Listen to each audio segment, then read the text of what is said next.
уже чогултуп беребиз. Бирок 97-жылкыларды кечен бул жигитибиз көтөрүп, бүгүн уже азыр өзү бир отчет берип койсун, анан поколенияларга ушуну жөнөтөсүңөр жигиттер. Сен бир өзүң сөз сүйлөп койсуң. Кана Кубанычта. Биринчиден ушул биздин мына Аслан инибиздин атасы, Самар биздин классташыбыз, теңтүшүбүз болуп кеткен 97-жылкы. Анан ушул 97-лер биз четте карап тура алган жокпуз.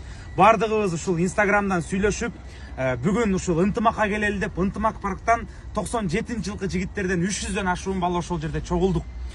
Анан кийин ал жерден биз баягы аванс катары эле деп бүгүн ошол жерден чогула калып акча чогултуп 1 миллион сом азыр алып келдик.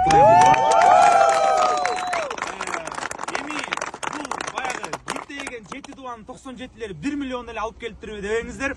Кудай буйруса биз бир жума өзүбүзгө сурок коюп атабыз. Ар бир областтын жигиттери 1 миллион сомдон чогултуп, Кудай буйруса бир жуманын ичинде ушул Аслан балабызга 7 миллион сом, бүгүнкүнү кошкондо 8 миллион сом алып келип беребиз.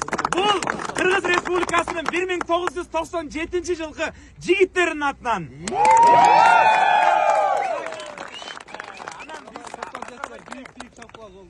Аскар байке, биз эме кылганбыз, эстафета кылып жана видео тартып койгонбуз, аны да чыгарабыз. Ушул эстафетаны бизден бир жаш улуу 96-жылкы братандарга жана 98-жылкы братчикаларга узатабыз. Эстафетаны кабыл алыңдар. 85-86'larga